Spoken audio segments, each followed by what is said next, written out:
국내 최초 온라인 계약과 등교 계약을 이뤄내신 선생님을 위한 팟캐스트 방송 쌤쌤쌤.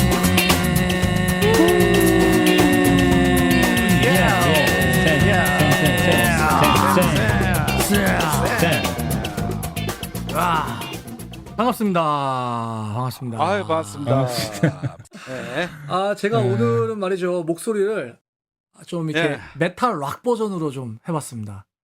아유, 뭐좀 벨스럽게 와. 잘 모르시는 분들 계시더라고요. 제가 매회 방송 때마다 쌤쌤쌤 이렇게 외치는데 앞에 뭐 녹음해놓고 틀어놓은 게 아니거든요. 그쵸. 항상. 그쵸. 네. 오늘 메탈 락 버전으로 한 이유는요. 오늘 드디어 중학교 1학년, 그 다음에 초등학교 5, 6학년까지 해서 초중고 모든 학년이 다 등교 계약을 했습니다. 그렇죠. 아이고야. 참, 자, 이거 이제 본격적으로 시동 네. 걸기 시작했다. 그렇죠. 선생님들 정말 온라인 계약부터 시작해가지고 살얼음판 걷는 등교 계약까지 어쨌든 오늘 다 이루어졌습니다. 수고하셨습니다, 선생님들. 박수. 제가 등교 계약을 기념해서요, 코로나를 이겨내자는 의미로 다 같이 이겨내요 코로나19 음원을 발매했습니다. 음원 발매를 했습니다. 아니, 진짜, 근데 지난번에 그거, 잠시 틀어줬던 그거 말하는 기가. 네네, 코로나19 그거를 뭐 다 같이 일어내자고 뭐 그런 거 있잖아요. 다 같이 이겨내요 코로나19. 네, 이거를 아니, 그거 누가 듣는다고? 지금 그거 장난 아니에요. 그 유튜브 조회수가 엄청 나고요. 그다음에 이게 가사 내용에 보면은 뭐 대구 경북 힘내세요, 선생님들 힘내세요 막 이렇게 돼 있는데 약간 이걸 처음 만들 때는 그 대구 경북 분들을 위한 모금 운동을 하기 위해서 처음 이 노래를 만들었는데 제가 가만히 생각해 보니까 이거를 음원으로 안 내놓으면은 이게 어떻게 보면 이 코로나 시대에 우리 교사들이 어떻게 이 시대를 지나왔는가에 대한 어떤 기록으로 남지 않겠더라고요. 그냥 스쳐 지나가겠더라고요. 그래서 지기름 내려고 하는 거 아이가? 돈벌이 하려고 아닙니다. 하는 거 아니에요? 돈벌이? 전혀 아이고, 아닙니다. 참. 전혀 돈벌이. 아닙니다. 이거 선생님들 한 이거 뭐 몇천 번 들어도 저한테 뭐 10,000원 한 장 또 안 되고요. 정말 어쨌든 제가 음원 발매를 했습니다. 지금 선생님들 들으시는 중에 지니뮤직이나 그다음에 뭐 멜론, 그다음에 애플 뮤직, 뭐 네이버 뮤직 등등에서 코로나19 검색하시면 태진아하고 제가 같이 나옵니다. 태진아가 같이 나오는데요. 진짜 솔직히 얘기해서요, 태진아 거보다 제게 낫습니다. 자, 둘 다 들어보세요. 둘 다. 자, 태진아 음악 들어보시고 제 거 들어보세요. 제게 낫습니다. 진짜. 아이고, 참. 나 그런데 뭐 장르가 록 메탈이네. 록 메탈. 그러니까요. 그래서 오늘 그랬던 거야? 네. 미치겠다, 내가 그러니까 진짜. 이게 뭐 아이고. 선생님 응원하는 게 아니라 자기 노래 피하려고. 자랑질이네, 자랑질. 그러니까. 아닙니다. 아이고. 저 진짜 거기 보면 선생님들 힘내세요. 학부모님 참으세요. 아이들아 좀만 기다려. 우리 선생님들 진짜 응원하고, 자, 등교 계약을 이뤄내신 우리 선생님들을 생각하면서 음원 발매했습니다. 그래서 많이 들어봐 주시고 알았어. 해주시면 감사하겠습니다. 알았어. 예, 알겠습니다. 우리 또 선생님들이 착해가지고 또 이렇게 네네. 또 한 번씩 눌러주실 거는 같긴 한데 나는 네네. 안 눌리고 싶네. 예. 나는. 아니 그러지 말고 지금 핸드폰을 꺼내가지고 그 지니뮤직이나 됐거든요. 봐봐. 이제 이 정도 봐봐. 합시다. 조은쌤 아까 거기 들어가서 뭐 봤잖아요. 그 추천사도 있고 아까 봤잖아. 그러니까 좀 제가 모르는 뭐 제주도 무슨 9집 가수 추천사도 있고. 우리 박순동 선생님이라고 제주어 지킴이 제주어 노래하시는 우리 가수님도 우리 추천사 써주시고 또 작곡가님도 추천사 써주시고. 그러니까 이게 좀 많이 잘 들어주십시오. 그만하자. 길다. 예, 좋습니다. 네. 뭐 방송 오늘 여기까지 하죠. 여기까지. 아니 우리 뒤에 더 중요한 얘기가 남았는데 지금 방송 그만하자 하면 되나? 맞습니다. 그러니까. 또 중요한 얘기 나왔습니다. 우리 지난 주에 이어가지고 저희가 3주 연속으로 교사 배움 토크 우리 안혜용 단장님 모시고 녹음을 하고 있었는데 지난주에 자살 그 주제였는데 좀 셌어요, 그렇죠? 그렇죠. 아니 내가 들었을 때 와 이래도 되나? 이런 생각이 솔직히 좀 들긴 하더라고. 그러니까 네 자살하고 싶었니? 이라고 직접 맞죠. 물어라는 그 말. 맞죠. 아 그거는 조금 쇼킹했던 것 같아. 우리가 전혀 생각하지 못했던. 그러니까 그게 전문가들이 그래야 된다고 하니까 참. 오늘은 그거 이어가지고 자해편이고요. 그다음 다음 주가 이제 아동학대 편인데 아우 조은쌤 그 혹시 뉴스 보셨어요? 아, 저는 완전 분노 게이지 상승해서 그거 말씀하시는 거죠? 자녀를 네, 가방에 네. 넣어서 질식사 아, 받는. 정말 진짜 저는 막 그 기사를 읽다가 막 살이 떨려가지고 아우 정말 진짜 자식 키우는 사람으로서 이건 계모고 아니고 문제가 아니라 사람으로서 정말 말이 너무 안 되죠, 심했습니다. 아유 나도 그거 보고 좀 충격이더라고. 애를 가방에 그것도 가방을 바꿔가면서 넣어가지고 그러니까요. 참 그건 아닌 것 같아. 예. 그래서 그런 어떤 아동학대 부분도 저희가 다음 주에 다룰 예정인데요. 또 괜히 또 엄하게 애는 가방에 있는데 온라인 수업에 출결 체크는 돼 있더라. 또 요런 그렇죠. 또 이게 나와가지고 마치 아, 교사가 이건 불가항력이죠. 그렇지. 참 어렵습니다 정말. 아휴, 막 이제 요즘 사회가 우리 생각하는 거하고 너무 틀린 것 같아. 네. 자 그런 의미에서 저희가 이제 다 등교했으니까 아이들 이제 살뜰히 한번 살펴보시고 정말 혹시 오늘 방송에서 얘기하는 자해하는 학생이 없는지 또 다음 주 방송에서 얘기될 혹시 아동학대 당하는 그런 그렇죠. 친구가 없는지 한번 살펴보시는데 우리 안혜영 단장님이 주시는 팁이 굉장히 유용할 것 같아요. 그렇죠. 그렇죠. 네. 아니 그리고 또 안혜영 단장님이 그 얘기를 듣고 우리 쌤들이 야 또 댓글을 또 달아주셨더라고요. 잘하셨죠. 맞아요. 네. 야 근데 이건 내가 첫 번째 좀 읽어야 될 것 같은 댓글이 하나 있는데 이거는 네. 좋은 쌤을 위해서 내가 한번 좀 읽어드리고 싶어요. 네. 우리 진짜 청취자들 진짜 착하다. 뭐냐면요, 쪽난 쌤. 네. 위기 학생 돕기 잘 들었습니다. 요점 정리해서 밑줄 쫙 치면서 들었습니다. 이 방송 들으신 쌤들 천하보다 귀한 생명들 붙드는 일이 있길요. 좋은쌤 부장님으로 좋은쌤 나왔습니다. 예. 좋은쌤 부장님으로 발빠르게 전 학교에 도움 멘트 공유하신다니 역시 좋은쌤. 나쁜쌤 이상한쌤 칭찬은 다음에 이유는 다 아시죠? 아하. 나 아니 좋냐? 야, 좋냐? 좋아? 좋냐 이제? 아니 여기 끝에 이 멘트는 없었어야죠. 이유는 다 아시죠? 이 멘트는 없었어야죠. 아이고 달아주도 네. 뭐라카네. 달아주도 지금 뭐라카. 웃지 못하시는 분들은 지난주 방송 안 들으신 분들입니다. 지난주 방송 들으신 분들은 다 웃어요. 제가 댓글 안 달아줬다가 네. 징징댔었거든요. 그랬더니 이렇게 그런데- 댓글 달아주셨습니다. 근데 쪽난쌤 첫 댓글을 달아주셨는데 야 역시 감사합니다. 우리 쌤들은 이해심도 많고 진짜 자상하신 것 같아. 네. 그럼요. 예, 센스 있으시습니다. 예. 이렇게라도 예. 저는 댓글 달아주시니까 너무 좋네요. 자, 아이고. 그 다음 다신 분은 안뉴스타님이십니다. 예. 이분은 굉장히 어. 자주 달아주시는 분이죠. 예, 감사하죠. 애청자. 네. 부드럽게 훅 직접적으로 선생님들이 얼마나 조심스럽게 아이들 마음에 상처 주지 않으려고 애쓰며 교육하는지를 생각하게 되던데요. 허를 찌르는 질문들, 무심한 듯 꼭 필요한 질문들 유용할 것 같아요. 청소년 자살률은 그리 높지 않다니 안심되고요. 하지만 우리 아이들도 어른이 되고 늙어갈 테니까 삶의 극단적인 상황으로 몰리는 분들이 차츰 줄어들기를 바랍니다. 잘 들었습니다. 이렇게 보내주셨어요. 감사합니다. 감사합니다. 예. 참 우리 쌤들 정말 대단하시다. 예. 네. 그러니까요. 자, 오늘은 이제 저희가 또 중간 시그널 듣고 안혜원 장장님 모시고 청소년 자해에 대해서 한번 예. 또 깊이 공부하는 시간을 가져보겠습니다. 연필 준비하시고요. 우리 안혜원 단장님 아시죠? 솔루션들 나가니까요. 예, 잘 청취해 주시기 바랍니다.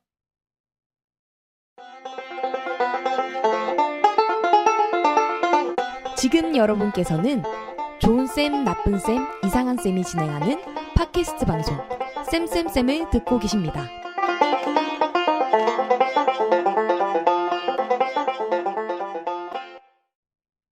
네. 지난번 방송이 뜨거웠습니다. 뜨거웠습니다. 예. 뜨거웠습니다. 네. 이거 뭐 제가 알기로는요 무슨 뭐 교사 유튜브니 팟캐스트니 해도 이런 깊이 있는 내용을 다루는 방송이 없어요. 없죠. 없어요. 유일하지. 없어요. 네. 예. 근데 조만간에 우리 방송도 위태위태하다. 네네네. 뭘 안 눌러주시더라. 위기 방송이다. 위기 방송이다. 구독과 좋아요를 눌러주셔야 되는데 잘 안 누르셔. 예, 우리 그래서 잠을 못 자고 바쁘셔가지고 밥도 잘 못 먹고 그러고 있습니다 지금. 위기 방송입니다 저희가. 위기 방송. 어쨌든 저희가 오늘은 지난 방송에 이어서 위기학생 시리즈 2편 자해편을 좀 함께 이야기 나눠볼까 합니다. 예.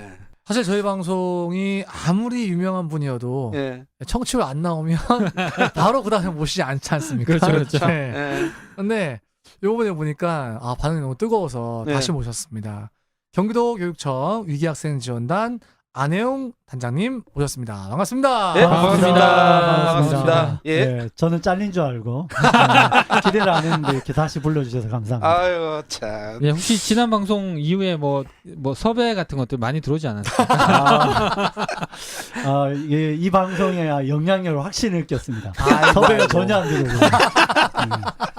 야, 좀 분발해야겠다. 아니 우리 단장님은 네. 굳이 그러지 않아도 각 학교 각 시도교육청에서 막 부르시는 분이에요. 네. 그 저희가 좀 부탁드리기는 교육청 가서 강의하실 때 쌤을 들어라라고 말씀해 주시면 대단히 감사하겠다. 역으로 제가 홍보를 네, 좀 부탁 좀 드리고요. 네. 아유 그러겠습니다. 참 나는 너무 좀 구차하다. 사실 지난번 자살편 들으면서 네. 저희가 함께 녹음하고 들으면서 꼭 한번 여쭤보고 싶었던 게 있었는데요. 예. 뭐냐면 그 제 제자 얘기를 잠깐 했잖아요. 네네.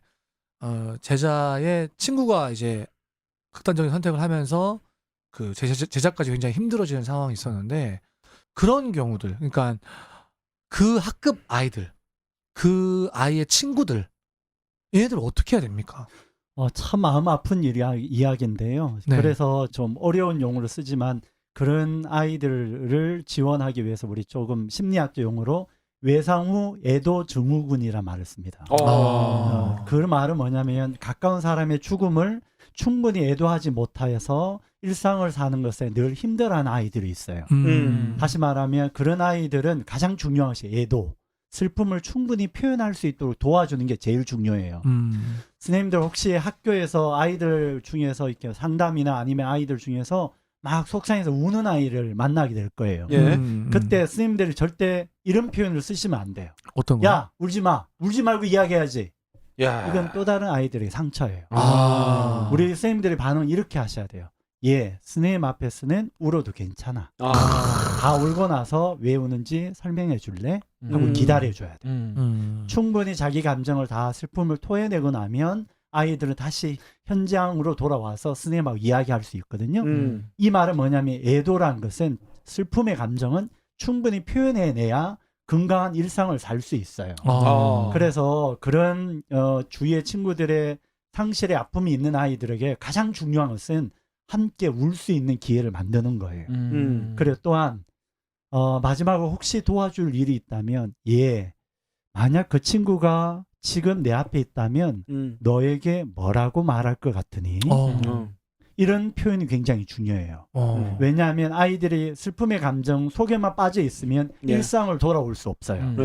근데 그 친구가 내 앞에 있으면 뭐라고 말할 것 같으니라 말 속에는 현실로 돌아오는 중요한 키워드예요. 우리 그렇게 좀 도와주는 것. 우리 경기도는 애도 프로그램을 아예 프로그램을 만들어져 있어요. 이름이 잘가 친구여라는 프로그램입니다. 그래서 이런 프로그램을 좀 선생님들이 좀 보시고 또 활용해서 아이들에게 충분히 슬픔도 같이 공감해주고 그리고 또한 현실로 돌아올 수 있도록 이런 질문 기법을 좀 가지고 있으면 도움이 됩니다. 그 프로그램은 그 프로그램을 보고 담임 선생님이 학급 아이들한테 할 수 있는 그런 프로그램이에요. 네네네, 학급 단위 프로그램이에요. 네. 좋네요. 네. 자, 그러면 본격적으로 네네. 오늘 내용에 대해서 좀 얘기를 해봐야 될 것 같은데 네. 사실 저는 요즘에 그 인터넷이나 영화 이런 데 보면 자해 이런 것들이 그냥 많아. 소재로 되는 게 너무 많아요. 많아요. 네. 그러다 보니까 사람들이 그 자해에 대해서 진짜 쉽게 접하는 이런 문화들 이런 거 볼 때 야 이게 자해도 하나의 유행이 되는 건 아닌가 이런 생각이 좀 들기는 하더라고요. 근데 솔직히 교사의 입장에서 자해하는 학생 딱 보는 순간 와 이거 기겁하잖아 이거. 그렇죠. 난 그림 그리는 거 보고도 깜짝 놀랐다니까. 그쵸, 그림 그쵸. 그리는 거 보고도. 사실 이 자해라는 게 어떻게 보면 자살보다도 교사들에게 있어서는 더 가깝죠. 더 가깝게 더 힘들게 느껴질 수 있는 부분이 음. 아닌가 이런 생각도 드는데 여기에 대해서 조금 이제 좀 얘기를 해주셔야 될 건데 그럼 먼저 자해가 선생님들에게 어떻게 인식해야 되는 건지 이 부분에 대해서부터 좀 얘기해 주셨으면 좋겠어요. 자해는 사실은 옛날부터 있었어요. 네. 옛날에 뭐 우리 나이 드신 선생님들 아시겠지만 담배빵이라는 걸 아시죠? 아. 그리고 또 주먹치기, 벽치기. 사실 다 자해 행위거든요. 자기 몸을 상해서 자기의 감정을 푸는 방식을 자해라고 하는 거예요. 네, 그런 의미로 보면 자해는 오래된 이 삶의 이렇게 역사가 있어요. 근데 최근에 좀 더 이게 좀 많아졌죠. 네. 한 3년 전에 고동 래퍼가 이 자해를 주제로 랩을 하나 만들었어요. 그것이 이제 유행하면서 아이들에게 인식이 많이 확산됐죠. 지금 현재 자해는 굉장히 많습니다.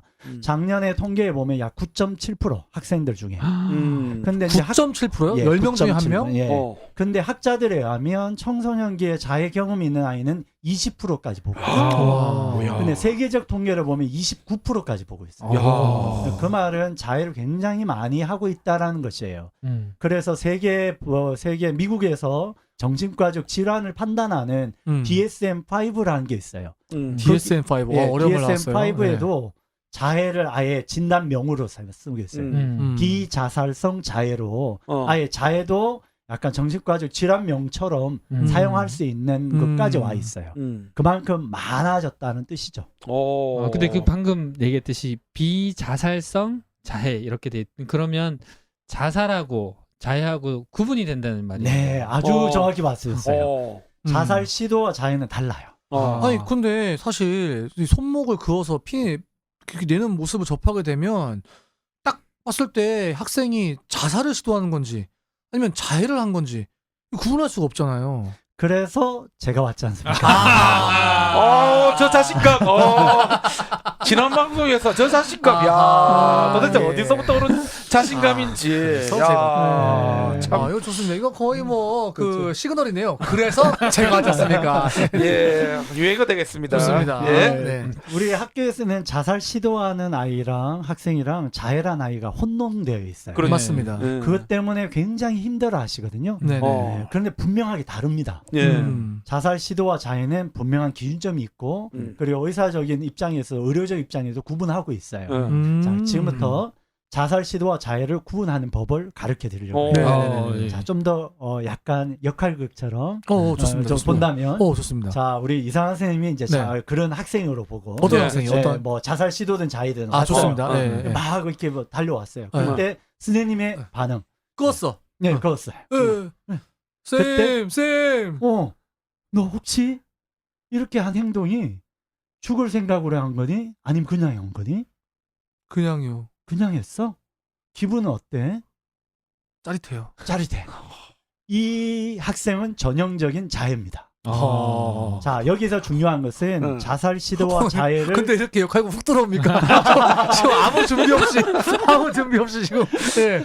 원래 이런 방송 아닙니까? 좋습니다. 네, 좋습니다. 제가 적응을 잘하고 있는데 네, 아주 잘하고 계십니다. 네. 제일 중요한 것은 자살 시도와 자해는 죽음의 의도성이 있느냐 없느냐입니다. 죽을 의지를 갖고 한 행위를 자살 시도, 죽을 의지를 갖지 않고 한 행위를 자해로 구분하면 됩니다. 그래서 물어보면 돼요. 너가 그렇게 한 것이 죽을 생각으로 한 거니? 아니면 그냥 한 거니? 야, 이번에도 직접 딱 질문하네요. 네, 직접 질문해야 돼요. 그래서 나는 상처가 깊냐? 아니 위험 요인이 많냐로 자살 시도를 구분하면 안 돼요. 상처가 별로 없어도 그리고 위험 요소가 없어도 본인의 학생이 죽음의 의지를 갖고 한 행위는 자살 시도로 봐야 돼요. 피가 살짝 났더라도 예, 살짝 나더라도 그 아이가 원래 이 의도가 뭔가가 더 중요해요. 아니 그 종이 자르다가 칼이 비긴. 에이, 죄송합니다. 예. 물어보면 되죠. 죽을 생각으로 그렇게 손을 비었니? 종이 아니, 자르다가 그렇게 했어요. 아니면 그럼 그냥 한 거니? 빨리 보건실 가. 해야겠네요. 네. 어. 그래 죽음의 의도성으로 나누는 게 굉장히 중요해요. 그렇군요. 예, 그래서 자살 시도하는 아이는 죽음의 의도성이 있다라고 보셔야 돼요. 근데 솔직히 그런 얘기를 애들이 직접적으로 할까요? 그 의도가 있었다라고 좀 말하기가 쉽지 않을 것 같은데 애들이. 그래서 우리가 아이들에게 직접적으로 질문하면 아이들이 피해가지 않아요. 지난 편처럼 자살에 대해서 생각하고 있니? 딱 직접적으로 질문은 아이들에게 직접적인 대답을 요구하는 거예요. 그래서 의외로 아이들이 자기의 의도성을 이야기합니다. 많은 아이들이 정말 죽음의 의도성을 갖고 한 행위와 의도성이 없는 행위를 구분해요. 지금 학교에는 전체적으로 자해하는 애들 많다고 하지만 이 자살 시도가 뒤섞여 있는 거죠. 자살 시도는 절대적으로 적어요.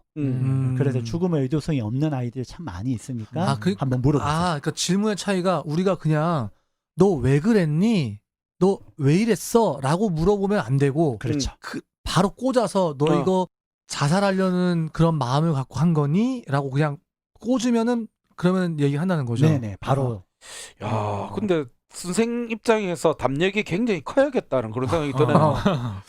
저 이런 이야기를 우리는 좀 많은 선생님들이 돌려서 말하거든요. 네, 그렇죠. 사실은 돌려서 말할 게 있지만 이럴 때는 다시 위기학생 말할 때 직접적 질문이 효과적이에요. 우리는 그냥 야, 너 왜 그랬어? 이렇게 하기 쉽잖아. 왜 평상시에 그랬어? 너무 힘들었구나. 뭐 네. 이해해주는 말들 이런 말들을 많이 그렇게 할 것 같은데. 하지. 그래서 좀 직접적 질문을 통해서 자살 시도와 자해를 구분하는 것. 이것이 굉장히 중요한 팁이에요. 예, 아까 그 이상한 쌤이 훅 들어온 역할을 했었는데 네네. 거기서 그냥 네 이렇게 대답하면 어떻게? 그 다음 단계는 어떻게 해야 됩니까? 너 자살하려고 한 거니 했는데 얘가 아니요, 네 했어요. 아니요가 아니라. 네 했어. 그러면 우리 선생님들 당황하죠. 그렇죠. 당황하죠. 훅 들어왔네. 훅 들어왔네요. 어. 자, 그런 아이들 우린 자살 시도 학생으로 분류할 수 있습니다. 자살 시도. 자, 자살 시도하는 학생 그러면 선생님들 어떻게 해야 될까요? 우리 지난 편에도 말씀드렸듯이 자살 시도는 치료적 개입이 제일 중요해요. 그래서 좀 더 선생님들이 좀 적극적으로 좀 도와줄 것은 이런 거죠. 자살 시도하는 아이가 발견되면 꼭 관리자에게 먼저 이야기하셔야 돼요. 이 아이는 자살 시도입니다. 그리고 이야기하고 나서 어떻게 학교에서 처리하면 좋으냐면 제일 첫 번째로 119에 전화합니다. 오호. 119에 왜 전화하냐면 병원으로 이송하기 위해서. 그래서 119 전화해서 이렇게 전화하면 돼요. 우리 학교에 자살 시도 학생이 있어서 대학병원 응급실로 이송할 테니까 빨리 와주세요. 도움을 요청합니다. 그 다음 두 번째 누구에게 전화하냐면 경찰관에게 전화합니다. 자, 학교 담당 경찰관. 예, 네. 학교 발령이 나오시면 제일 먼저 하셔야 될 게 학교폭력 전담 경찰관 전화번호 입력하기입니다. 왜냐하면 경찰관 전화번호를 입력하면 활용하기가 굉장히 많이 활용이 돼요. 그 부분은 오픈되어 있습니다. 그래 현수막이든 배너에 우리 학교의 전담 경찰관 전화번호를 꼭 입력해 놓으시고 그분에게 전화 겁니다. 우리 학교에 자살 시도 학생이 있으니까 어느 병원 응급실로 빨리 와달라고. 근데 그 경찰이 바쁘다고 못 온다면 다른 경찰이라도 보내달라고 하세요. 세 번째로 부모님에게 연락합니다. 부모님 댁의 자녀가 학교에서 자살 시도가 있어서 병원으로 이송 조치하니까 빨리 병원으로 좀 와주세요 하고 요청합니다. 자, 이렇게 해서 이 학생은 자살 시도 학생은 병원으로 이송하는 게 제일 중요해요. 자, 여기서 주의사항 하나 있습니다. 어떤 주의사항이냐면 이송할 때 반드시 선생님이 학생과 함께 그 119 차에 탑승을 하셔야 돼요. 왜냐하면 미성년자 혼자 탑승은 절대 안 됩니다. 그래서 어떤 선생님이든 상관없이 탑승해서 함께 이송하는 게 중요해요. 자, 병원에 도착하면 아마 병원 관계자가 물을 거예요. 왜 왔냐고. 그러면 이 학생이 학교에서 자살 시도하는 학생입니다라고 알려주셔야 돼요. 그럼 누가 개입을 할까요? 의사가. 의사 중에 어떤 의사가? 정신과. 빙고. 정신과 의사가 개입하게 돼요. 그러면 정신과 의사가 이 아이의 상태를 살펴봐요. 그래서 만약 이 아이의 상태가 좀 심각하고 혼자 두면 생명의 위험이 있으면 그때 쓰는 제도가 응급 입원 제도예요. 아. 응급 입원 제도에 대해서 잠시 좀 설명할 거예요. 응. 응급 입원 제도는 부모님의 동의가 없어도 입원이 가능해요. 아이고야. 우리가 보통 학교에서 제일 힘들어하는 것이 부모 동의 없이 뭔가 하기가 아무것도 못합니다. 아무것도 네, 못하죠. 그렇죠. 이 응급 입원 제도는 부모 동의 없어도 가능합니다. 그럼 누가 결정하냐? 의사와 경찰이 결정하게 돼 있어요. 아. 그래서 경찰에게 전화하는 거예요. 의사가 볼 때 얘는 혼자 두면 절대 안 되겠다. 그래서 경찰과 합의 봐서 응급 입원 제도를 쓰는 거예요. 근데 응급 입원 제도의 또 다른 특징은 72시간 이내만 가능해요. 3일 안에 입원만 되는 거죠. 그래도 이 아이가 3일 동안 입원해서 검사도 받고 아이가 안전하게 보호받는 과정. 그리고 학부모 동의도 받으면 일반 입원도 가능하거든요. 야, 이런 걸 종합하면 자살 시도하는 학생은 선생님들이 케어하기가 좀 쉽지 않아요. 그렇죠. 그래서 병원 치료 연계가 중요해요. 그렇게 연계해서 이 아이를 도와주는 게 굉장히 효과적입니다. 근데 병원 입원도 그 정도 심각하지 않으면 의사 선생님이 외래 진료를 추천할 거예요. 그러면 학부모와 학생에게 외래 진료를 추천해서 아이가 정기적으로 검사도 좀 받고 그리고 병원 치료를 받는 것이 도움이 됩니다. 만약에 죽으려고 했어요 하면 관리자에게 알리고 119에 전화하고 112에 전화하고 부모님에게 전화해서 같이 거기 가서 의사에게 인계한다. 네. 근데 만약에 부모님 와가지고 아니 애가 뭐 고통 아닌데 왜 이렇게 호들갑이에요 이렇게 하면 어떡합니까? 그래도 그것은 우리 학교 매뉴얼입니다 라고 알려주세요. 그렇죠. 학교는 이런 절차로 진행할 수밖에 없다. 네. 왜냐하면 이 아이에게 생명권이 가장 중요하기 때문에 이 아이를 우리가 도와주기 위해서 그 과정을 했다. 그리고 만약 병원으로 연계해서 이 학생이 입원하게 되면 우리 지난번에 말씀드렸듯이 치료비 연계 통해서 치료비도 지원한다는 정보도 알려주시면 좋을 것 같아요. 듣다 보니까 제가 실제로 만약에 일어났다. 그러면 예를 들어서 여기 피가 정도 났잖아요. 손목을 그어서 피가 났는데 많이 안 났어요. 그러면 보건실 정도에서 처리할 수 있는 사안이다 이렇게 판단해서 관리자는 야 뭐 그렇게까지 할 필요 있냐. 그냥 우리 보건쌤 얘기하고 우리 상담하고 끝내자 뭐 이런 식으로 얘기할 수도 있을 것 같거든요. 걔가 죽으려고 했어요 라고 해도 상처가 크지 않기 때문에 그냥 내부에서 좀 상담하고 상담쌤 불러서 하고 이 정도로 끝내자 이렇게 뭐 관리자가 딱 얘기할 수- 보고 야 이래가지고 안 죽는다. 그렇지 그냥 그렇지 이렇게 그렇게 얼렁뚱땅. 넘어가려고 하면 교사 입장에서 어떻게 해야 될까요? 그래서 그런 경우에는 꼭 우리 방송 꼭 관리자에 듣게 하셔야 돼요.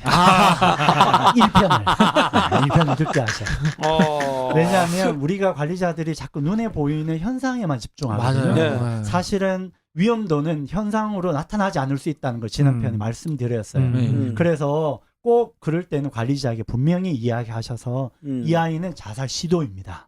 자살 시도의 정의는 죽음의 의도성이 있는 아이는 자살 시도입니다. 라고 말씀을 드리는 게 중요할 것 같아요. 그렇게 해서 우리가 자꾸 학교에서 놓치는 것은 눈에 보이는 현상에만 매이면 이 아이 진짜 도와줄 시기를 놓칠 수 있다는 것 꼭 명심해 주시면 좋겠습니다. 네. 아이고 이렇게 해서 좀 자살 시도하고 자해 구분을 했는데요. 아직 본격적인 자해 얘기도 지금 못 들어간 상황인데 그러면 본격적으로 이제 자해 얘기를 좀 해봤으면 좋겠습니다. 반에 이 자해를 하고 있는 학생이 있다, 라고 하면 어떤 양상이 있고 또 어떻게 우리가 좀 대처를 해야 됩니까? 요즘 자해하는 형태들도 좀 아이들 다양해지고 있어요. 옛날에 커트갈로 걷는 걸로만 했던 것 또는 상처를 후배 파는 것도 또는 약물도 아이들 자해를 많이 써요. 요즘 진통제 약물을 과다 복용하는 것도 있고요. 그것도 자해입니까? 네, 그 몸에 상처를 주어서 쾌감을 느끼는 거죠. 또 요즘 좀 약간 극단적 자해가 어디까지냐면 사열 자해라고 뭡니까? 피를 뽑는 거예요. 주사기 바늘로 동맥에 찔러서 피를 뽑아요. 그러면서 아이를 자해하는 애들도 있어요. 더 가면 자해해서 피를 뽑은 것을 모으는 아이도 있어요. 1리터씩 모아서 인정사정 찢는 애도 있어요. 야. 제가 물어봤어요. 사열 자해하는 애 보고 야 그럴 것 같으면 헌혈을 하지. 그러게. 그러니까 제가 물어보니까 걔가 그래요. 주사기 바늘로 빨려오는 그 붉은 피 색깔이 자기에게는 쾌감이 느껴진다. 야. 이런 아이가 이해되세요? 궁금합니다. 저는 뭐 워낙에 모범생이라서 예. 전혀 이해가 되지 않아요. 예, 이해되시면 저랑 상담 받아야 되는데 우리 잘 이해하기가 참 쉽지 않아요. 네. 예, 그런 형태로 이렇게 많이 달라지고 있어요. 아. 예, 저도 역시 나쁜 쌤처럼 전혀 이해가 안 되는 게 워낙 모범생. 이 셋 중에서 제일 모범적이거든요. 사실. 네, 야자 한번 안 째고 모범적으로 살았던 사람으로서. 그런데 이런 자해하는 학생의 원인이 뭡니까? 이해하기 위해서 좀 원인을 좀 알면 좋을 것 같은데. 네. 그러게요. 지금 우리나라의 청소년 자해에 대해서 다양한 연구가 이루어지고 있지만 아직까지 정리된 이론적인 원인에 대해서 밝혀진 게 많지가 않아요. 그럼에도 불구하고 제가 임상적 경험으로 보면 크게 5가지 원인으로 나눌 수 있어요. 굉장히 좀 세부적이죠. 예, 그래서 이거는 철저히 저희 임상적 경험이고 이것들에 대해서 많은 학자들이 다시 좀 논의가 되어야 될 것 같아요. 그러면 첫 번째로 아이들을 자해하는 원인을 자기 처벌적 자해라고 해요. 아이들 중에 마음의 상처가 너무 심해요. 그런데 남에 대해서 공격성으로 남을 때리고 싶지만 그 때리고 싶은 그 공격성을 자기에게 향하는 아이들이 있어요. 그래서 자기 몸을 해하는 쪽으로 가는 거죠. 그래서 그걸 가리켜 자기 처벌적 자해라고 해요. 그래서 아이들 중에 의외로 폭력에 노출되어 있는 아이들, 아동학대 피해 아이들, 그리고 억압적인 가정 형편에 자란 아이들이 이런 형태의 자해가 많아요. 아이고야. 그래서 우리 선생님들이 자해한다면 이 아이가 혹시 환경적으로 또는 폭력에 노출되어 있지 않은지 그 환경에 대해서 살펴봐 주는 게 좋죠. 내가 폭력을 당하는데 그걸 되갚아줄 수 없으니까 오히려 자기 자신한테 자해한다고요? 그렇죠. 야, 이건 이중으로 너무 아프다. 그래서 자해하는 아이들이 심리적 위기 상태 아이들이 많은 거죠. 상처 입은 영혼이죠. 네, 그래서 그런 상태를 좀 살펴봐 주는 게 중요하다. 그게 첫 번째 원인이에요. 네네. 두 번째는 아이들 감정이 조절되지 않아서 자해를 해요. 그래서 공부 잘하는 아이들은 스트레스를 이걸로 푸는 애들이 많아요. 이거 그래서- 봐. 그러니까 모범생이라고 자해 안 하는 거 아니라니까. 그렇죠. 의외로 아이들의 스트레스, 감정 이런 부분에 대해서 이게 소화해낼 수 없어서 자기 몸을 해하는 것 쪽으로 가요. 만약 누군가가 저에게 자해란 무엇인가를 정의를 달라고 부탁하면 저는 이렇게 정의를 내릴 거예요. 통증을 잊기 위해서 통증을 선택한 행위예요. 앞에 나오는 통증은 심리적 통증이에요. 그것이 성적에 대한 압박감, 그리고 또한 여러 가지 감정 조절이 안 되는 것들, 분노 조절, 이런 통증을 잊기 위해서 몸에 통증을 내는 거예요. 그럼 훨씬 더 안정감이 오거든요. 이런 아이들의 감정 조절이 되지 않아서 오는 자해 행위, 이게 두 번째 원인이에요. 세 번째는 왜 자해하냐면 살아있음을 확인하고 싶어서. 대부분 다 이런 아이의 특징은 뭐냐면 학교에서 별로 존재감 없는 애들이에요. 수업 시간에 자거나 별로 조용히 있던 애, 그리고 무기력한 아이들. 이런 아이들이 가끔 화장실에 가서 커트칼로 자해를 해요. 근데 그 아이를 상담해 보면 이 순간만은 내가 살아있음이 느껴진대요. 제가 제일 가슴 아픈 아이들이 이런 아이들이에요. 삶의 무기력에 빠져 있는 아이들이 이것조차 아니고는 자기 살아있음을 확인할 방법이 없다는 거예요. 점점 학교 현장은 이런 무기력 아이들이 많아지고 있어요. 어째 보면 여러 가지 행위로 비행하는 애보다 훨씬 더 많은 영역에서 이런 아이들이 확대되고 있는 거죠. 그리고 수포자들 뭐 이런 이야기 나오는 것은 포기란 말이 좌절과 절망이 계속해서 쌓이면 무기력을 가요. 수포자, 영포자, 재물포, 네. 대학 포기 뭐 엄청 많죠. 그렇죠. 5포, 6포 세대니까. 네. 그래서 우리 학교 현장은 앞으로 이런 아이들이 많아질 거예요. 그 아이들의 행태 중에 하나가 자해로 가요. 참 이거. 그다음 네 번째가 정신과적 질환 때문에 자해를 해요. 질환이요? 예. 이제 청소년기를 들어가면 정신과 질환이 시작돼요. 조현병부터 품행장애 여러 가지 질환이 시작되거든요. 그 질환 중에 한 형태가 바로 아이들에게 끊임없이 들려오는 환청이 들려요. 그 소리의 가장 핵심이 자기 몸을 해하는 걸로 가요. 그래서 정신과적 질환의 한 형태가 바로 자해로 이어져요. 환청이요? 네. 헐. 야, 그거는 진짜 병이네. 진짜 병이네. 그래서 지금 우리나라 통계에 보면 의외로 조현병 발병률이 청소년기에 빨리 시작돼요. 그래서 이 아이들은 빨리 그 환청이 들리는 애들이 굉장히 많거든요. 이 아이들은 빨리 치료적 개입, 쉽게 말하면 약물적 치료를 시작해야만 이 아이의 문제들이 많이 완화돼요. 그래서 우리가 보통 반사회성 장애, 쉽게 말하면 소시오패스 이야기를 하잖아요. 네네네. 그 아이 출발은 품행 장애로 시작되거든요. 그런 의미로 본다면 아이들이 의외로 일찍 정신과적 질환이 많이 발병되는데 학교 현장 또 부모들은 이걸 빨리 조치 안 해서 이제 키워져 가는 경우들이 많아요. 아하. 그래서 정신과적 질환 중에 한 형태가 환청이에요. 아이들이 자꾸 소리가 들려요. 우리 어른들이 뭐 이렇게 약간 소리가 들리는 것들은 또 다른 질환이잖아요. 그렇죠. 예, 그런 거와 이명, 비슷 뭐 이 이런 거. 이명처럼 훨씬 더 분명하게 들리는 환청들이 있어요. 아이고야. 자, 이것이 정신과적 질환으로 인한 자해예요. 음. 이 앞에 네 가지보다 훨씬 많은 퍼센트가 제가 마지막 범위예요. 그것이 바로 아이들의 모방에 의한 자해예요. 모방 따라하는 거네요. 따라하는 거예요. 요즘 아이들은 스웩, 자기를 뽐내기 위해서 자해하는 애들이 거의 많아요. 그래서 자해의 많은 부분의 아이들이 인증샷을 찍어요. 아하. 그래서 인증샷 찍으면서 나도 이런 거 한다. 그리고 나도 그런 그룹에 속한다. 그리고 너희들 마음도 다 알아. 뭐 이런 것들이 있는 거죠. 그래서 모방에 의한 자해도 굉장히 많습니다. 그래서 이런 아이들은 굉장히 가까운 친구들끼리 네트워크가 잘 돼 있고요. 그룹핑이 돼 있고 그런 것들 서로 마치 경쟁하듯이 그런 표현들을 많이 하는 아이들이 있어요. 서로 피 뽑는 애들끼리 모여가지고 하면서 서로 막 비교해 보고 나 네. 이렇게 했네 저렇게 했네 하고 막 그런다는 거죠. 그러면서 그룹핑이 되는 거죠. 근데 뭐 지난 시간에 뭐 자살도 마찬가지지만 이런 애들 어찌 찾아냅니까 우리가? 그렇죠. 이렇게 안 하게 만드는 게 우리 교사에게서 제일 좋은 거잖아요. 그런데 하고 나서 뭐 어떻게 할래는 뭐 어느 정도는 이해되겠어요. 근데 아예 안 할 수 있도록 우리가 어느 게 도움을 줄 수 있도록 해줘야 되는 게 맞는 말 아닌가요? 여기서 편견이 나오는 거죠. 제가 편견덩어리입니까? 저 양반이 좀 편견이 있긴 해요.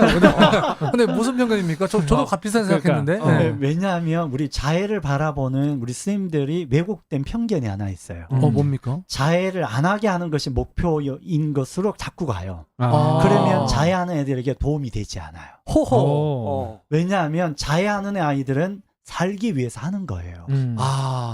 우린 자꾸 자해와 자살 시도를 처음에 구분했잖아요. 네. 자해하는 애들은 죽을 의도성이 없어요. 네. 그 아이들은 뭐를 하냐면 살아내기 위해서 자해 행위를 하는 거예요.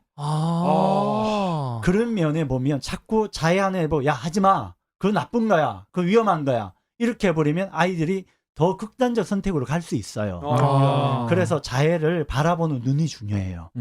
사실은 자해한다고 안 죽어요. 그렇죠. 죽을 의지가 아니라고요. 단 몸에 상처가 좀 날 뿐이에요. 그것으로 이 아이들은 살아내는 방법으로 선택한 거예요. 그렇다고 그거를 너 살기 위해서 그렇게 했구나 그랬구나 갈 수는 없잖아요. 그래서 어떻게 스님이 대응해야 되느냐가 중요하다는 그렇죠. 거예요. 그렇죠. 자, 첫 번째 편견은 자해를 무조건 멈추게 하려고 하는 편견에서 벗어나야 돼요. 그래서 스님들이 조심해야 돼요. 야, 웬만하면 자해하지 마. 이런 표현은 쓰면 안 된다는 거예요. 그냥 그 아이가 지금 힘들구나라고 인정만 해주면 돼요. 두 번째, 자해하는 애들 보고 호들갑 들지 마세요. 내 피받아. 어떻게. 나 그럴 것 같아. 이런 호들갑이 아이에게 별로 도움이 안 되는 거예요. 왜냐하면 이 아이가 이런 행위를 하고 나서 스님이 호들갑을 뜨면 이것이 이 아이 행위의 강화 효과, 쉽게 말하면 긍정적 효과가 와요. 내가 이런 행위를 하면 스님이 나에게 관심을 갖는구나. 그래서 이 아이는 스님에게 관심 받고 싶으면 늘 또 이 행위를 반복해요. 아이고. 자, 스님들이 조심해야 될 게 우리가 생각할 때 좀 좀 별로 바람직하지 않는 행동을 할 때 스님의 반응에 따라 그 바람직 행동이 계속 반복될 수 있어요. 뭐 행동주의 관점에서는 그게 맞는 말일 수도 있겠지만 반대로 너무 또 관심을 안 가지는 게 애가 조금 더 세게 나가야 되겠구나 이런 마음을 또 가지게 되는 부분 아닐까. 그런 부분도 있죠. 그래서 어떻게 하냐면 아주 반응을 작게 하는 거예요. 한 해로 자해한 애가 왔어요. 오늘따라 피가 좀 많이 났네? 보건실 가서 좀 닦고 오지? 아프겠다. 요 정도만. 가장 이 아이의 바람직하지 않은 행동에서는 반응은 작게 하고 이 아이가 긍정적 행동을 했어요. 똑같은 아이라면 훨씬 더 강화를 많이 주는 거예요. 야, 너 정말 대단하다. 그 힘든 상황에도 이런 것도 잘 해내네. 정말 멋져. 선생님 감동이야. 다시 말하면 긍정적 행동에 대한 피드백을 훨씬 더 많이 주는 거예요. 그래서 부정적 행동을 완화시키려면 긍정적 행동의 피드백을 강화하는 게 훨씬 효과적이라는 거예요. 사실 그 긍정 피드백을 강화해야 되는 거는 저희가 교육적으로 많이 접하고 아는 내용이지만 피가 뚝뚝 떨어질 때 그때 대부분 저 같으면 대부분 선생님들은 야, 너 이거 뭐야? 너 이거 어쩌려고 그래? 뭐 이런 반응을 할 것 같은데 그러지 말고 물론 가슴은 콩닥콩닥 하지만 피 좀 닦고 오지? 아팠겠다. 이렇게 좀 절제하라는 말씀이신 거예요. 네네. 네. 그게 굉장히 중요해요. 네. 스님들은 이게 그냥 우리가 교사잖아요. 행위에 대해서 바로 피드백하는 것은 우리는 그냥 일반인도 할 수 있어요. 우리 교사로서는 좀 준비가 되어 있으며 예방 주사 맞듯이 다음부터는 그럴 때 이렇게 반응해야 됐다. 약간 생각을 하면 좀 더 반응을 줄일 수 있어요. 이 방송 들으신 분과 듣지 않으신 분의 반응이 달라질 수 있겠네요. 그렇죠. 천지 차이죠. 그래서 이 방송을 들어야 되는 거죠. 네. 강의 나가실 때 홍보 좀 많이 해주세요. 뭐 아까 구차하다 좀. 왜냐면 구체적으로 네. 그런 마음가짐으로 그러니까 얘가 살려고 이걸 하고 있구나. 살려고 하는 행동인데 그 살려고 하는 것조차 하지 말라고 하면은 그건 애한테는 진짜 더 안 좋은 거니까. 그런 마음가짐 그리고 너무 호들갑 떨지 말고 그런 마음가짐으로 좀 어떤 솔루션들을 좀 줘야 됩니까? 예, 그래서 제가 좀 또 구체적으로 좀 이야기 네. 드려야 네, 될 것 네, 같아요. 그런 아이를 우리가 그렇다고 이렇게 모른 채 할 수는 없거든요. 네, 네. 그렇죠. 자, 그냥 그런 그냥 아이들 계속 피 닦고 와 네. 이럴 수는 없으니까. 네. 이제 중요한 것은 그 아이의 상처를 확인하는 게 중요해요. 네. 이제 네네. 그 사실을 알게 됐으니까 우리가 생각할 때 스님들은 아이들이 자꾸 자해를 스님에게 관심을 끌기 위해서 한다고 생각하는데 꼭 그렇진 않아요. 자기 감정 때문에 시작한 거거든요. 근데 스님이 알면 벌써 학생과 교사 간의 관계가 형성된 거예요. 자해하는 상처가 깊어지는지만 확인을 좀 해보는 거예요. 근데 상처가 점점 깊어져. 좀 위험 수위로 가. 그럴 때 이 아이를 도와주는 팁 3가지. 세 가지. 또 세 가지다. 세 가지. 이런 거 네. 좋아요. 이런 거 좋아요. 자, 이 팁 3가지를 잘 기억하셨다가 학생과 함께 한번 해보시면 좋을 것 자, 같아요. 요거는 자해를 하는 학생들입니다. 네. 자해를 하는 학생들을 어떻게 도울 수 있을까에 대한 3가지. 네. 자, 첫 번째로 자해하는 애들은 왜 하냐면 피 색깔에 민감한 아이들이에요. 그래서 그 아이들에게 한번 상담하면서 선생님이 어디 가서 공부 좀 했는데 자해할 때 이런 게 도움이 되더라. 뭐냐 하면 항상 빨간 사인펜, 네. 그리고 빨간 매직, 그리고 여학생들은 빨간색인 립스틱 이런 것들을 항상 이렇게 소지해요. 그러다가 자해 소지하라고 하라고요? 예, 네네네네. 소지하라고 늘 네. 가지고 다니라고. 그러다가 자해 충동이 막 올라와요. 음. 참다가 못 견디면 그걸 꺼내서 손목에다가 그어보라고. 다시 말해 칼 대신 그 색깔을 내는 거예요. 그 빨간 색깔을 보면서 혹시 감정이 가라앉는지 확인해 보라고요. 왜냐하면 피 색깔에 민감한 아이는 자기가 피 색깔과 비슷한 색깔로 인해서 대체로 충족이 되면 감정이 가라앉을 수 있거든요. 그래서 피 색깔에 예민한 아이인지 확인하기 위해서 한번 시도해 보라고 하세요. 그래 해보고 별로 효과 없어도 선생님한테 이야기해봐. 그렇게 해서 한번 반응을 보고. 그럼 립스틱이 피 색깔과 비슷한 립스틱이에요? 예, 빨간색이 제일 좋죠. 예, 그리고 빨간 사인펜도 가장 빨간색이면 제일 좋을 것 같아요. 두 번째는 고무밴드예요. 노란색 고무밴드를 손목에 차고 다니는 거예요. 네네. 그러다가 그거야 뭐 어렵지 않죠. 어렵지 않죠. 그러다가 자해 충동이 막 오르면 그걸 당겼다가 놓으면서 통증을 유발하는 거예요. 당겼다 놓으면 탁 하면서 이 따가운 그 통증이 느껴져요. 네. 심리학적으로 그 통증이 자해할 때 통증과 거의 비슷해요. 끄을 때. 예, 이건 바로 대체 통증을 주는 거예요. 그래서 그 통증이 유발되면서 아이가 좀 더 이 자해 충동 요인이 가라앉는지 확인해 보라고. 이 2가지는 스스로 하는 거예요. 이 2가지를 하면서 자해 충동 요인이 좀 가라앉는지 너가 한번 실험해 봐라. 이 두 가지 해도 안 되면 아니 근데 보통은 두 가지 하면 가라앉긴 합니까? 많이 가라앉아요. 어허. 그래도 안 되면 꼭 선생님을 한번 다시 찾아오라고 하세요. 자, 여기에서 중요한 것은 그 두 가지도 해결이 안 되면 교사에게 찾아오라는 말이 굉장히 중요해요. 왜냐하면 학생이 자기 문제를 해결하다가 도움받을 수 있는 교사가 있다는 게 굉장히 안정감을 줘요. 어허. 자, 이것이 굉장히 중요한 팁이에요. 자, 그러면 어떤 이런 아이가 있었어요. 두 가지 해도 안 돼가지고 선생님 찾아오라고 하니까 자해는 하고 싶고 선생님은 찾아가야 자해를 할 수 있으니까 선생님을 뒤진 거예요, 학교를. 근데 그날따라 이 선생님이 출장을 갔어요. 학교에 없었는 거야. 그 선생님 찾느라고 자해는 하고 싶고 자해하고 싶어서 이 선생님 어디 간 거야 막 뒤지다가 자해 충동이 가라앉는 거예요. 그래서 자해를 안 한 케이스에 그 순간만 넘기면 되는군요. 빈 거예요. 자해는 그 순간을 넘기느냐가 중요해요. 그래서 찾아오라는 말이 굉장히 중요해요. 그게 세 번째 팁인 거네요. 그렇다고 매일 출장 갈 수 없잖아요. 네. 그래서 교사에게 찾아오면 뭔가 도움 줄 수 있는 팁이 있어야죠. 있어야죠. 네, 그 팁을 또 가르쳐 줘야죠. 자, 지금부터 찾아왔어. 왔어. 왔어. 찾아오면 제가 찾아왔다 칩시다. 네. 선생님, 나 진짜 빨리 저 피 뽑고 싶은데 네. 선생님 없어가지고 한참 찾았잖아요. 아이고 힘들었구나. 자, 앉아. 네. 자, 저 고무줄 10번 땡겼어요. 그러니까 얼마나 힘들어. 네. 자, 앉아. 잠시만 네. 기다려. 선생님 뭘 좀 가져올게.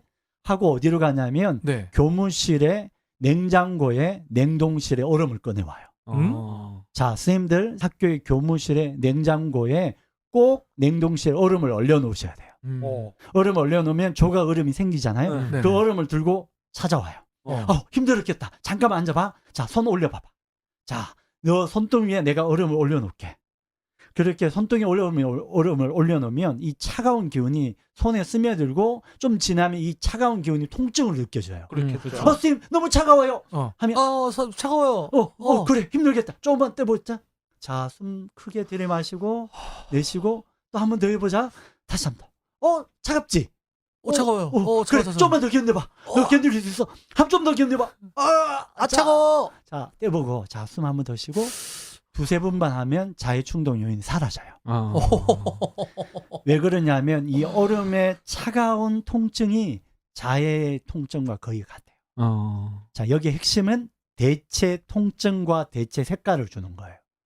이렇게 자해 충동 요인이 생긴 아이들에게 선생님이 팁으로 활용하시면 도움됩니다. 그럼 애들이 그 순간을 넘긴다는 말씀이죠? 예. 야, 그런데 이게 전제 조건이 센 전제 조건이 하나가 필요하네요. 자해를 하는 친구들하고 교사와의 어떤 관계성이 전제가 깔려 있어야 되네요. 이걸로 또 다른 의미로 교사와 학생 간의 관계가 생길 수도 있습니다. 관계가 생기는 게 아니라 이걸로 통해서 학생이 교사를 신뢰할 수 있는 기회가 되죠. 왜 찾아오라는 말이 중요하잖아요. 내가 교사에게 찾아가면 이 문제가 해결될 수 있다는 신뢰를 갖고 오는 거고 교사는 그 문제를 해결해 줄 수 있도록 같이 노력하는 거고 그러면서 또 다른 신뢰감이 만들어줄 수 있는 거죠. 이 고무줄, 립스틱, 얼음, 이 팁은 이건 굉장히 강력한 것 같습니다. 그렇죠. 그냥 이론적인 게 아니라 실제적인 도움이어서 실제로 저 바로 가자마자 냉장고에 가거름 얼리고 고무줄 사고 해야 될 것 같다는 생각이 듭니다. 뭐 얘기는 다 좋은데 역시나 오늘도 결론은 교사가 다 해야 되는 거잖아요. 교사 할 것도 많은데 얼음 얼려야 되고 고무줄 사러 댕겨야 되고 빨간색 립스틱 난 립스틱은 없다마는 그리고 그런 것도 준비해야 되고 이 교사 할 일이 너무 많은데 실제로 애 문제니까 학교도 책임을 져야 되는 부분이고 무엇보다도 부모도 해야 될 부분이 있지 않을까 이런 생각이 드는데 어떤 거 어떻게 해야 됩니까 이거? 예, 그래서 저희들이 이제 경기도 교육청은 작년에 이런 학생과 학부모를 돕기 위해 프로그램을 하나 개발했어요. 지난 시간에 말했던 마음 쓰담이라고. 또 다른 프로그램. 예. 프로그램 많아. 경기도 프로그램 홍보대사입니까? 프로그램이 진짜 많아. 예. 좀 네. 다른 데도 좀 하는 걸로 좀 얘기해 주십시오. 예. 아, 도대체 그래서 다른 교육청 뭐 하는 겁니까, 지금? 자, 요청하십시오. 경기도 다 줄 수 있습니다. 네. 이 마음수단 프로그램 보면 이와 같이 자해하는 아이들을 따로 전문적으로 상담해 주는 프로그램이에요. 저희 우리 상담 교사들 전문가들이 이렇게 도와줄 수 있도록 되어 있고 그 중에 한 2시간짜리는 부모 상담도 들어가 있어요. 부모님도 이 자해에 대해서 오해하시는 것들이 많거든요. 그래서 부모님들이 자해를 어떻게 이해해야 될지 이런 부분을 도와주니까 사실은 부모님은 좀 더 이 전문가의 도움을 좀 받는 게 좋죠. 그래서 부모님들이 그렇게 전문가의 도움을 좀 받을 수 있도록 안내해 주면 되는데 학교에 만약에 상담교사 있으면 상담교사랑 상담을 좀 연결시켜 주시고 또 그게 학교에 그게 없다면 지역에 청소년 상담복지센터라고 있어요. 그쪽에 좀 연결하면 그게 또 자해 프로그램이 개발되어 있는 거 있거든요. 그래서 그쪽을 통해서 자해에 대해서 이해도를 좀 넓히는 게 부모들이 굉장히 중요합니다. 네, 그렇게 좀 도와주시면 좋을 것 같아요. 그러면 이거는 전국 단위로 다양하게 이렇게 만들어져 있다는 거예요. 그런 예. 청소년 상담복지센터 안에는 다 있습니다. 네, 그래서 그쪽에 도움을 좀 받으시면 모든 지역과 상관없이 도움을 받을 수 있어요. 네. 경기도만 하는 건 아니다. 네. 그게 좋습니다. 중요하네요. 네. 네. 부산을 굉장히 사랑하신 분이에요. 나 부산 안 떠날 거거든. 좋습니다. 오늘 이 자해 편도 굉장히 임팩트 있고 솔루션이 많았던 편이 아닌가 싶습니다. 특별히 자살 시도와 자해를 구분하면서 자살 시도일 경우에 어떻게 해야 되는지 또 그렇죠. 오늘은 자해하는 아이들을 어떻게 봐야 되고 그때 그 아이들 도울 수 있는 그 순간을 넘길 수 있는 솔루션 1, 2, 3 예, 굉장히 좋았는데요. 우리 조은쌤 옆에서 계속 고개를 끄덕이시면서 학생부장으로서의 지금 사명감에 불타고 계신 것 같은데 어떻게 들으셨습니까?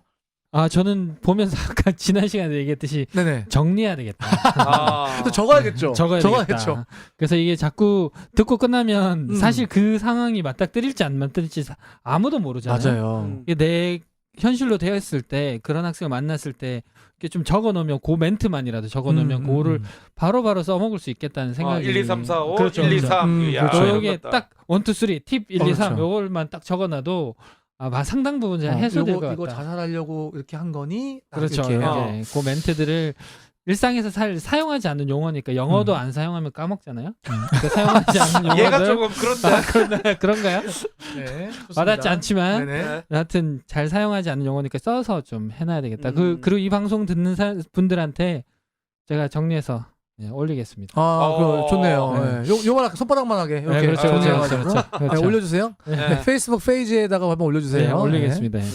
나쁜 쌤 어떻게 들으셨습니까? 지난주에 했던 우린 자살보다는 네네. 조금 더 제 마음이 좀 편해? 열린 듯. 열렸어. 사실은 뭐 고등학교에 그런 애도 있지 않아요? 왜? 사실은 제가 워낙에 학생 관리를 잘하다 보니까 제 주위에는 잘 없어요.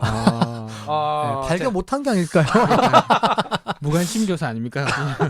하여튼간에 지난 자살편보다는 제가 네네. 조금 더 실제적이다. 그런 시간이 아니었던가 이런 생각이 들고요. 선생님들이 우리 좋은 쌤도 방금 말씀하신 것처럼 그런 것들 사례라든지 이런 것들을 조금 더 명확하게 머리에 담고 학생들에게 조금 더 관심을 가지고 무엇보다도 자해를 하는 학생을 만났을 때 걔들과의 관계를 새롭게 만드는 것들 이런 것들은 문제를 정말로 해결할 수 있는 실제적인 솔루션이 되지 않을까 이런 생각이 들었던 그런 방송이었던 것 같아요.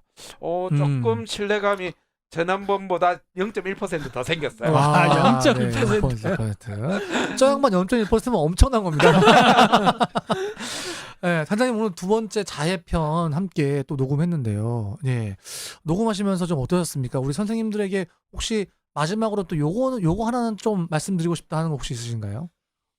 제가 이제 교육청에 있다 보니 학교에서 제일 힘들어하는 게 솔직히 자해 부분 제일 스님들이 힘들어하세요. 그렇죠. 네, 그렇기 때문에 많이 힘들어하셨던 스님들의 마음이 또 힘들어지죠. 네, 그래서 저는 뭐 더 자해에 대해서 어떻게 반응해야 되는가도 중요한데 스님들이 그 속에서 자신의 마음을 잘 추스리는 것도 중요하다. 내가 내 마음에 여유가 없고 내 마음이 너무 그런 부분에서 예민하게 반응되면 저는 가끔 스님들이 자기 오픈도 필요하다. 너를 보니까 너무 힘들어. 그런데 너를 돕고 싶은데 어떻게 해야 될지 모르겠어. 그래서 너가 나를 좀 잘 설명해 주면 내가 어떻게 너를 도왔지, 어떤 방법을 해야 될지 나도 좀 알아가면 좋겠어. 요런 팁도 중요할 것 같아요. 학생들을 만나서 상담해 보면 제일 싫어하는 표현이 이런 거예요. 야, 너 마음 다 알아. 별거 아니야. 이럴 때 아이들은 대체 선생님 내 마음 어떻게 알아요? 그러니까. 이런 저항감이 생기거든요. 넌 그만한 일로 뭐 그렇게 하냐? 네. 뭐 이런 거잖아요. 그럴 수 있어서 그냥 선생님들이 좀 음. 솔직하게 오픈해서 너에 대해서 다 이해할 수는 없지만 알아가려고 하니까 너가 나를 좀 도와줘. 이러면 주체가 학생이 되잖아요. 날 좀 그래서 도와줘. 예, 그렇게 풀어가면 훨씬 더 좋은 힘든 아이들과의 관계도 훨씬 더 좋아지지 않을까라는 생각이 듭니다. 네, 어. 감사합니다. 마지막 멘트 좋았습니다. 예. 평가하지 0.2%? 0.2%? 0.5%. 네, 감사합니다. 지난 시간 자살편 그리고 이번 자해편 들으시면서 아마도 우리 반 아이들을 보는 눈이 우리 선생님들이 조금씩 또 달라질 수 있지 않을까 이런 생각도 해보는데요. 이 방송 듣고 단 한 명의 아이라도 만약에 발견하고 도움 줄 수 있다면 저희는 진짜 이 방송한 보람 느낄 것 같아요. 그렇죠. 네. 그렇죠. 예, 혹시나 이 방송을 들으시면서 또 이런 사례라든지 이런 것들이 있으면 댓글로 남겨주시면 네네. 우리가 또 소개시켜드리고 그렇게 하면 좋을 것 같아요. 네네. 네. 근데 저는 말이죠. 사실 서두에도 말씀하셨지만 많은 그런 학대받았던 아이들이 결국에는 그거를 밖으로 표출할 수 없으니까 자기 자신을 자해하는, 저 이 애들에서 너무 마음이 아팠거든요. 그러면 그런 애들 같은 경우에는 사실은 요 고무줄 당겼다고 될 일은 아닌 것 같아서 이런 애들은 어떻게 해야 될까요? 다음 편을 기대해 보시죠. 이거 좋습니다. 야, 저희가 다음 편을 네. 또 기대하게 만들었죠. 네. 요것이 사실은 저희가 세 번째, 네. 아마 아이들 상담하시고 나면 많이 발견하시지 않을까 싶어요. 네. 네. 아동학대, 음, 집에서 방치되는 아이들, 네. 네. 이런 아이들에 대한 이야기를 다음 3편에 다시 한번 우리 안혜원 단장님 모시고 이야기 나눠보도록 하겠습니다. 긴 시간 청취해주신 우리 선생님들 대단히 감사드리고요. 또 오늘도 먼 걸음 달려와 주신 우리 안혜원 단장님 대단히 감사드립니다. 감사합니다. 감사합니다. 쌤쌤쌤은 선생님들의 참여로 만들어집니다. 구독, 좋아요, 댓글, 팟캐스트 3종 세트 잊지 마시고 쌤쌤쌤 페이스북 페이지도 많은 방문 부탁드립니다.